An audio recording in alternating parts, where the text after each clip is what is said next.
قصة حادثة روزويل الحقيقية 1947 في أواخر يونيو 1947 في صحراء نيو مكسيكو بالولايات المتحدة. عثر مزارع يدعى ماك برازيل على قطع غريبة من مواد خفيفة مربوطة ببعضها مثل رقائق الألمنيوم وأعواد وأقمشة غير مألوفة متناثرة في أرضه.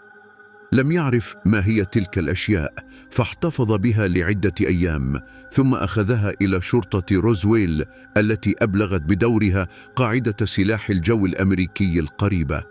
في 8 يوليو 1947 أصدر سلاح الجو الأمريكي بياناً صحفياً مفاجئاً قال فيه إن القوات قد استرجعت طبقاً طائراً، أي جسماً غريباً قد تحطم في مزرعة بالقرب من روزويل، ونشر الخبر في الصحف الكبرى وقتها. كانت هذه من أول المرات التي يستخدم فيها مصطلح طبق طائر في قصة حقيقية في الصحافة. لكن بعد ساعات فقط من الخبر الأول عاد الجيش وأصدر تصحيحاً قال فيه إن الشيء الذي تم العثور عليه ليس طبقاً طائراً بل بالوناً للطقس.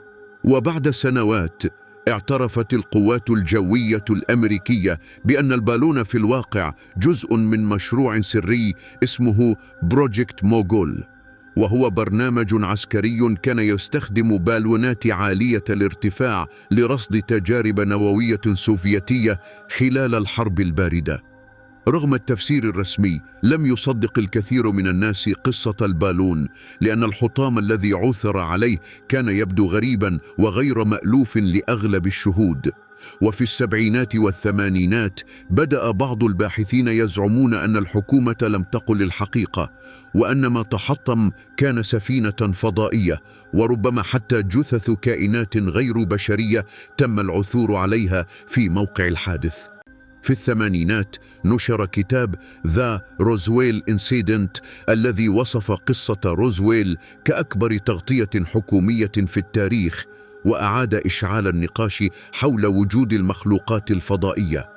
لاحقاً ظهرت فيديوهات وصور يزعم أصحابها أنها تظهر الحطام الحقيقي وأحياناً أجساماً تشبه المخلوقات الفضائية، لكن خبراء كثيرين يصنفونها كخداع أو صور غير مؤكدة. الخلاصة: القصة الرسمية: في 1947 تحطم جسم غريب في صحراء روزويل، وبدأ الجيش بقول إنه طبق طائر، ثم تراجع موضحاً أنه كان بالوناً سرياً تابعاً لمشروع مراقبة نووية.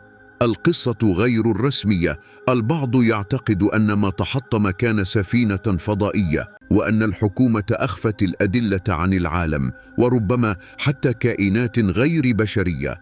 الحقيقة العلمية: لا يوجد دليل قاطع حتى اليوم يثبت أن كائنات فضائية كانت في روزويل. الغالبية العظمى من الوثائق الرسمية تشير إلى جسم بشري الصنع، رغم أن الجدل لا يزال مستمراً.